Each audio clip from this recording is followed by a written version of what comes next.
தலைவர் மட்டுமல்ல, எங்கள் குடும்பத்தின் தலைமை தொண்டர் மாண்புமிகு முதலமைச்சர் அண்ணன் சி ஜோசப் விஜய் அவர்களே, வருக, தலைமை உரை தருக.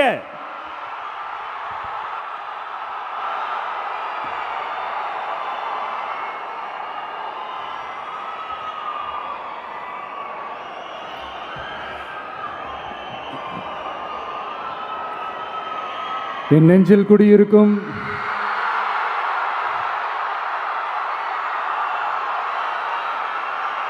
கரூர் சொந்தங்கள், உங்கள் அனைவருக்கும் என்னுடைய வணக்கம்.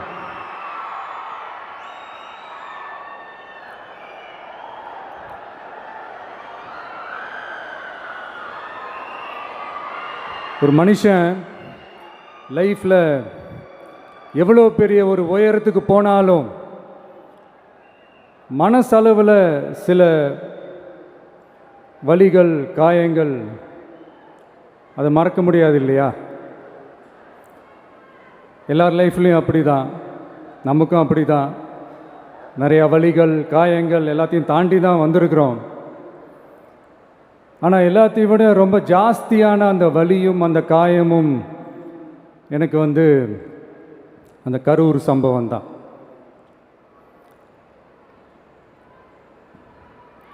மக்களை சந்திக்கணும், மக்கள் பிரச்சனைகளை எடுத்து பேசணும். அதுக்காக தான் அந்த மக்கள் சந்திப்பு பயணத்தை தொடங்கி திருச்சி, அரியலூர், நாகப்பட்டினம், திருவாரூர், நாமக்கல், கரூர் அப்படின்னு சொல்லிட்டு போயிட்டுருந்தோம். அரியலூரில் அந்த மீட்டிங் முடிச்சுட்டு பெரம்பலூர் போகிறதுக்கு முன்னாடி அந்த பெரம்பலூர் போலீஸ் எங்களை அலர்ட் பண்ணாங்க. சரிங்க, கூட்டம் கொஞ்சம் ஜாஸ்தியாக இருக்குது, லேட் ஆகிடுச்சு, வராதிங்க அப்படின்ட்டு. So we had no choice. Police சொன்னால் நம்ம அதை ஒபே பண்ணி தானே ஆகணும். அதே நேரத்தில் பெரம்பலூர் மக்களோட அந்த சேஃப்டியும் மைண்டில் எடுத்துக்கிட்டு ஒரு மன வலியோடவே திரும்ப போயிட்டோம். அதுக்கப்புறம் பெரம்பலூர் தொகுதி மக்களுக்கு மன்னிப்பும் கேட்டோம். அதே மாதிரி நாமக்கல் அந்த மீட்டிங் முடிச்சுட்டு கரூர் வரும்போது அந்த கரூர் போலீஸ் எங்களை அலர்ட் பண்ணியிருக்கலாம்ல.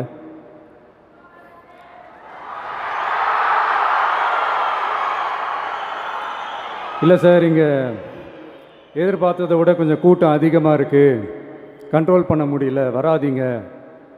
அண்ட் போலீஸ் நினச்சா அவங்க அந்த மீட்டிங்கே கேன்சல் பண்ணலாம். ஏதோ தப்பாக இருக்குது, ஏதோ தப்பாக தோணுது அப்படின்னு நினச்சிட்டாலே நன்றி கடன் செலுத்துறது. they have all the rights to cancel the meeting. எங்ககிட்ட கேட்கணும்லாம் ஒன்றும் அவசியமே கிடையாது. ஆனால் அதையெல்லாம் எதுவுமே செய்யாமல் அந்த ஹைவேல இருந்த அந்த ஸ்பாட்டுக்கு போலீஸே எங்களை உள்ளே கூட்டிகிட்டு வந்து விட்டு அந்த நாடகம்லாம் இருக்குது பாருங்க.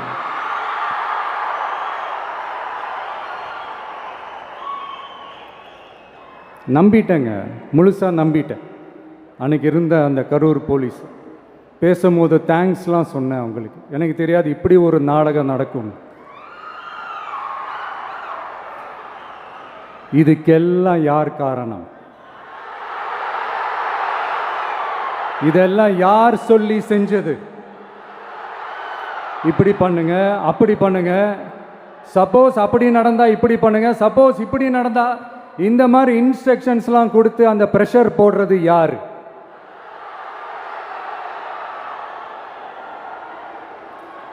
அந்த சம்பவத்தில் நம்ம யாரெல்லாம் இழந்திருக்கோம் தெரியுமா? ஒரு டிவியில் என் படமோ பாட்டோ வந்துச்சுன்னா, அம்மா விஜய் மாமா, அம்மா விஜய் மாமா அப்படின்னு சொல்லி அவங்க அம்மா கிட்ட சிரிச்சுக்கிட்டு அந்த டிவி ஸ்க்ரீனை போய் தொட்டு முத்தம் கொடுத்துக்கிட்டு என் அக்கா தங்கச்சிங்களோட தங்க பிள்ளைகளை இழந்திருக்கோம்யா.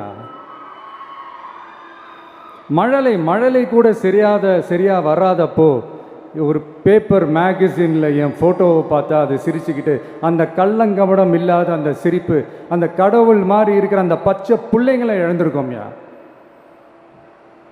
என் அக்கா தங்கச்சி, அண்ணன், தம்பி, குடும்ப உறவுகளை இழந்து அந்த வலியோட இருக்கிற என்ன நீங்கள் ஏளனமாக பேசுகிறீங்களா?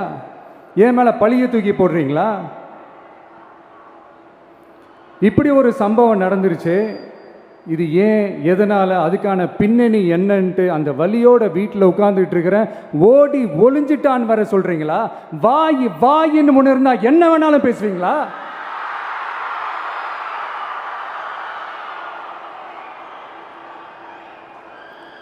மக்களே, நான் உங்களையே கேட்குறேன், அன்றைக்கி அத்தனை க்ரௌடு இருந்துச்சு, அந்த க்ரௌடுக்கு தகுந்த மாதிரி போலீஸ் பாதுகாப்பு கொடுத்தாங்களா?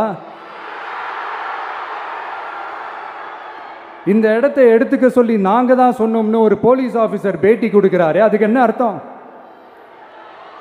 இவ்வளோ வலி, இவ்வளோ காயங்கள் கொடுத்துட்டு பழியை தூக்கி நம்ம மேலே போட்டுட்டு அதில் ஒரு அரசியல் ஆதாயம் தேடுறீங்களேயா? இதில் வாய் கூசாம சட்டசபையில் ஸ்டாலின் சார் நம்ம மேலே திருப்பி விட்டு அங்கே ஒரு அரசியல் செய்கிறாரு, அதுக்கு என்ன அர்த்தம்? நமக்காக வந்திருக்கிற மக்களை காக்க வைக்கிறதுக்கு நான் ஒன்றும் ஆதாயம் தேடுற அரசியல்வாதியெல்லாம் கிடையாது. மக்களுக்காக அரசியலுக்கு வந்தவன் இந்த விஜய். எனக்காக எல்லாமும் கொடுத்த என் மக்களுக்காக எல்லாத்தையும் விட்டுட்டு மக்களுக்காக மட்டுமே அரசியலுக்கு வந்தவன் இந்த விஜய். அவங்களுக்காக நன்றி கடன் செலுத்துறதுக்காக மட்டுமே அரசியலுக்கு வந்தவன் இந்த விஜய். உங்களுக்கு தான் இந்த விஜயை பற்றி நல்லா தெரியுமே. ஆனால் நம்ம எல்லாருக்குமே இத்தனை வலிகள் காயங்கள் கொடுத்தவங்களுக்கு இந்த 2026 தேர்தலில் தக்க பதிலடி கொடுத்துட்டீங்க. ஆனால் அது மட்டுமே பத்தாது மக்களே, அது மட்டுமே பத்தாது. காலகாலத்துக்கும் எழுந்திருக்கவே முடியாத அளவுக்கு நிரந்தரமான ஒரு பதிலடியை நீங்க கொடுத்துக்கிட்டே இருக்கணும்.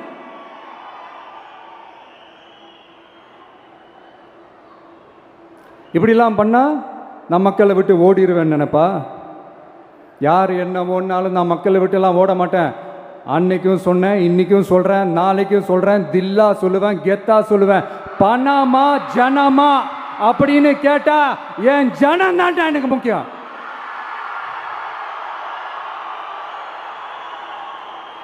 மக்களே, உங்களை விட எனக்கு இந்த காசு பணம் முக்கியமா என்ன? இவ்வளோ குறைகள் நம்ம மேலே சொல்கிறாங்களே, இப்போ நான் சொன்ன மாதிரி அவங்களால ஓப்பனாக சொல்ல முடியுமா? அந்த தில்லு இருக்கா, திராணி இருக்கா? ஒரு கிடையாது. ஆனால் நம்ம மக்கள் அமைச்சு கொடுத்த நம்ம அரசை குறைகள் மட்டும் டிசைனாக மாடலாக குறைகள் மட்டும் சொல்லுவாங்க. ஒவ்வொரு டிபார்ட்மெண்ட்லேயும் அந்த பார்ட்டி ஃபண்ட், அந்த கட்சி நிதின்ற பேரில் அடிக்கிற கொள்ளையெல்லாம் இந்த தீய சக்தியாக இருக்கட்டும், தீந்து போன சக்தியாக இருக்கட்டும், ரெண்டு பேரும் மாறி மாறி இதே தான் செஞ்சிட்டு இருக்கிறாங்க. இதில் ஒரு ஹைலைட் காமெடி என்னன்னா, சட்டசபையில் பேசும்போது பார்ட்டி ஃபண்டுன்னு தான் சொன்னேன். அது எந்த பார்ட்டி, என்ன ஃபண்டு, யார், என்ன பேர் எதுவுமே சொல்ல. பார்ட்டி ஃபண்டுன்னு சொன்னவனை எடுத்தாங்க பாருங்க ஒரு ஓட்டம். எனக்கே ஃபஸ்ட்டு புரியல, ஏன்பா ஓடுறாங்க? அப்படி என்ன நம்ம இப்போ சொல்லிவிட்டோம்? அதான் அந்த குற்றம் உள்ள நெஞ்சுக்கு தான் குறுகுறேங்கும். இது எப்படி இருக்குது தெரியுமா? எங்கள் அப்பா பீரோக்குள்ளே இல்லை, எங்கள் அப்பா பீரோக்குள்ளே இல்லை அப்படின்னு சொல்கிற மாதிரி. ஐயோ, ஏன் கேட்குறீங்க? இவங்களோட செம்ம கூத்தாக இருக்குங்க, செம்ம ஃபன்னாக இருக்குது. சென்னையில் ஒரு பாலம் கட்டுறதுக்காக நார்மலாக ஆகிற செலவை விட அதிக செலவில், கிட்டத்தட்ட டபுள் மடங்கு செலவில் ஒரு டெண்டர் ஒன்று விட்டுருக்குறாங்க. அதையெல்லாம் தோண்டி எடுத்து அதெல்லாம் இப்போது கண்டுபிடிச்சி கேன்சல் பண்ணியிருக்கிறோம். இன்னும் எத்தனை கோடி ஊழல், எத்தனை லட்சம் கூடல்கள் தோண்ட வருமோ எங்களுக்கே தெரில. ஒவ்வொரு முகமுடியாக கிழியுது. ஐயோ, இந்த விஜய் ஒவ்வொரு கதையாக எடுத்து வெளியில் விட்டுருவான் போலேன்ட்டு திரும்புகிற பக்கம்லாம் கதறல் கதறல் கதறல். காதலேருந்து ரத்தம் வராத குறை. ஆமாம், இப்படி ஊழல்லே ஊறி போனவங்க இப்படி தான் இருப்பாங்க. இந்த 50-55 நாட்களில் அங்கே செஞ்ச சில விஷயங்கள்லாம் சட்டசபையிலே எடுத்து சொன்னேன். பட் இங்கே ஒரு சில விஷயங்கள் சொல்லணும்னு நினைக்கிறேன். இந்த மின்சாரத்துறையில் இதுக்கு முன்னாடி போட முடியாமல் இருந்த அந்த பதவி உயர்வை இப்போ தான் எங்களால் போட முடிஞ்சுது. அதுக்காக ஒரு அக்கா அழுதுகிட்டே ஒரு நன்றி சொன்னாங்களே, அதெல்லாம் உங்கள் கண்ணில் படாது அந்த வீடியோலாம், குறை சொல்கிறவங்களுக்கு.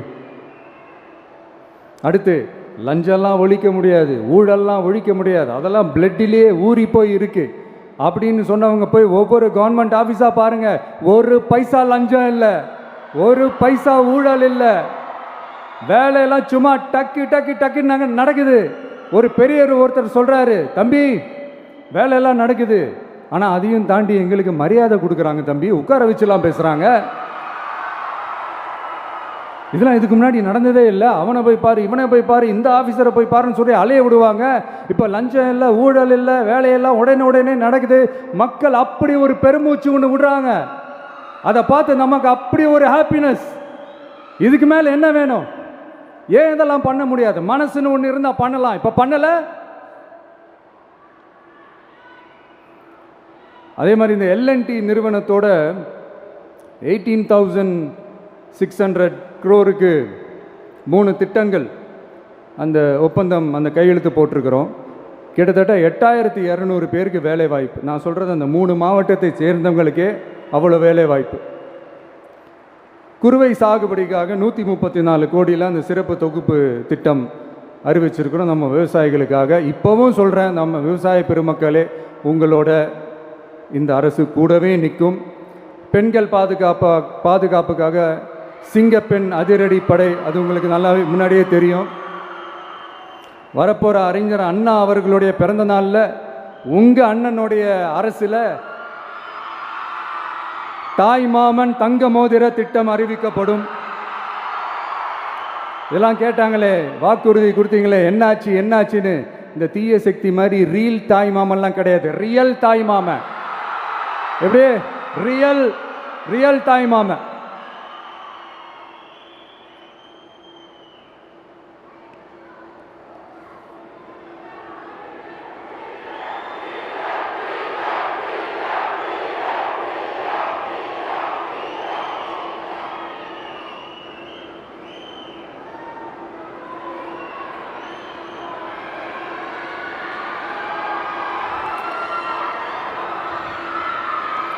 இந்த தீய சக்தியை பற்றி, அவங்க நிர்வாகத்தை பற்றி ஒரு வெள்ளை அறிக்கை ஒன்று வெளியிட்டோம்ல, அது ஷார்ட் அண்ட் ஸ்வீட்டாக சொல்லணுன்னா, ஒரு ஓட்டை பாத்திரத்துக்குள்ளே தண்ணி ஊற்றிக்கிட்டே இருந்திருக்கிறாங்க. பாத்திரம் எம்டியாகவே இருந்திருக்கு, ஆனால் ஊற்றின தண்ணி தான் எங்கே போச்சுன்னு தெரில. கடவுளுக்கு தான் வெளிச்சம். அது மாதிரி இப்போ நம்ம சொன்னதெல்லாம் சும்மா ஒரு சாம்பிள் தான். இன்னும் வரப்போகிற நாட்களில் உங்கள் அரசனுடைய அந்த விஸ்வரூபத்தை நீங்கள் பார்ப்பீங்க. அடுத்து வாயத்தொடங்க சிஎம். அடாடா, உங்கள் சிஎம் நெஞ்சிலேயே குத்திட்டு வந்தீங்க பாருங்க, அதெல்லாம் வேற லெவல். பேசுங்கன்றீங்க, பேசுனா எந்திரிச்சு ஓடிடுறீங்க.